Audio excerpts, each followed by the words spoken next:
this day and age of doing, I think it's gotten a lot harder to be connected to our inner feminine and to really be feeling safe for our inner feminine to really rise. October and early November were such big moments to celebrate the divine feminine, and it felt so perfectly aligned to embody their traits while I'm trying to connect to my feminine. It started with celebrating Maa Durga and embodying her spirit of pure strength and her ability to balance it all with grace. Then it was Kali Ma, where I worked on embodying our transformative nature and accepting all the different versions that had to take shape to be here today. And then Maa Kamakhya, I went to Assam for that, and wow, I literally have no words for how powerful that place is. From her, I learned to find the calmness amongst the chaos and experiencing the divine in everything and the magic of creation in everything. Experiencing the energies of all these different versions of the divine feminine have been such a beautiful way to embody those traits within me, and I'm so grateful to be starting this series, or actually intentionally connecting to my divine feminine during the months of celebrating the divine feminine.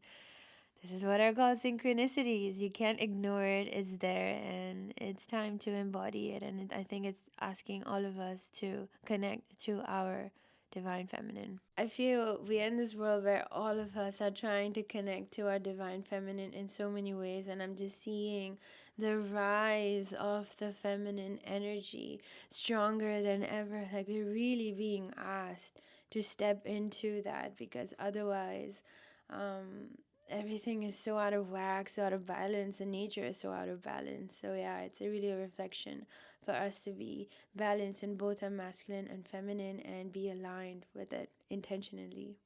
As an artist, it's something that I always aspire to work on, to have a deeper relationship with my creativity, to be at a state of flow, to be able to receive what I need to receive in order to create what I need to create.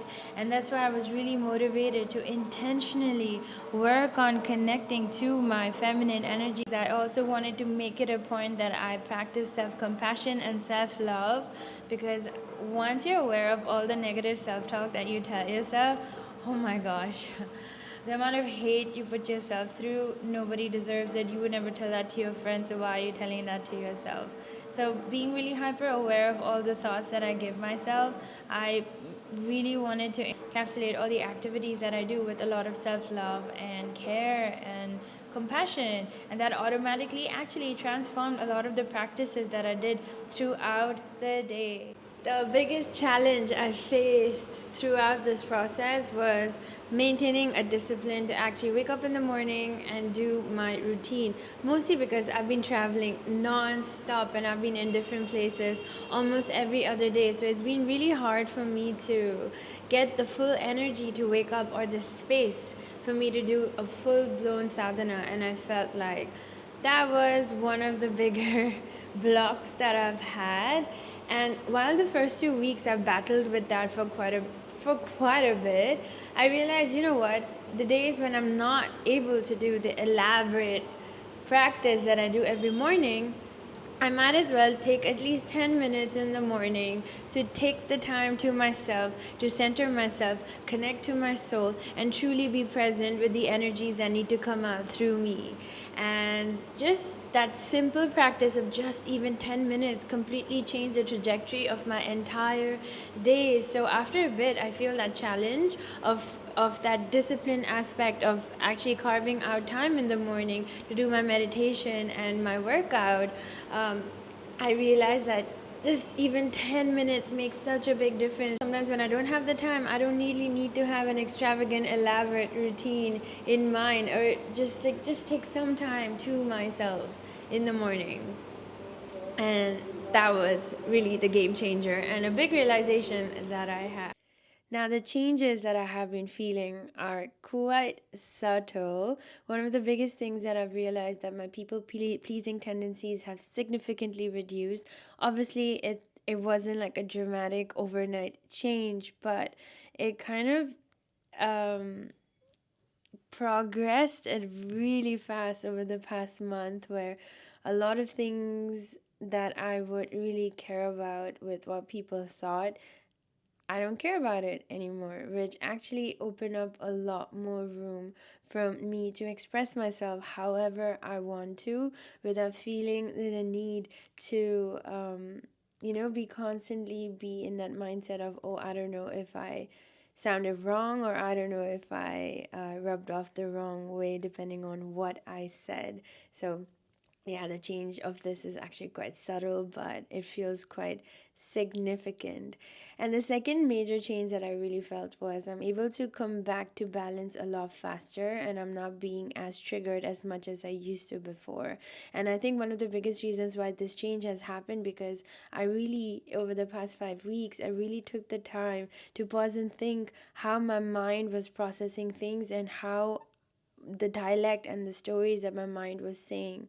So as soon as something would come about and trigger that, I would know instantly, be like, okay, not to indulge in that thought. I know the root, I understand where it's coming from, and I would just put an end to it and not get triggered. And this would be also a lot of external factors too, things from the outside, before I would dwell on it or sit on it for a bit longer than usual. And nowadays, yeah, I'm able to bounce back pretty fast and understand the temporariness of whatever that had unfolded that caused me to be triggered. Um, like, all these changes are quite subtle, but they're very significant in terms of how I'm showing up and how I'm expressing myself outwards. Not gonna lie, the negative feelings do trickle in. It's not all positivity, but understanding that that is part of life. We're meant to ride the wave and honor the wave with grace, and making sure that we're kind to ourselves, a little kinder to ourselves than we were yesterday, and navigating around those challenges, keeping that mindset. So yeah, and also keeping in mind that, especially as women, we have a 28-day cycle, and our moods fluctuate quite a bit throughout the cycle depending on our hormones. So there are times where it can get quite intense, but what is really keeping me grounded is making sure I have that daily routine. And I think, and I'll stress that that has been the most significant, important change that has happened in my life, is being disciplined to take that time in the morning to meditate, to move my body, and to really be anchored in my presence, in my soul, in my spirit. So I can be aligned with it for the rest of the day, and and be tapped into the bigger picture, because again, we are just a speck in the vast scheme of things, but also there is an entire universe inside of us. I mean, the polar opposite definition of who we are is quite goosebumps giving, but yeah, keeping that in mind and being grounded in how insignificant and significant we really are. And yeah, I mean, this journey doesn't end, obviously. It's like a lifelong journey to be connected to both my masculine and my feminine, but at least through this process, I actually dedicated and I took the time to intentionally connect with it, and not ignore all the stories that goes on in my mind when we get reeled into it. And it's been a beautiful experience, and naturally I'm going to extend this forward, being very grounded in my routine, in my discipline, and allow things to unfold without forcing it, and enjoying the process and not waiting and controlling the outcome. If you've liked what you've seen, please don't forget to subscribe, like, comment, and I hope this video helped you all. If you just watch this video, I recommend watching part 1 and 2, because they also do cover a lot of gist of what is it that I was trying to do, and of course embodying different aspects of the feminine energy.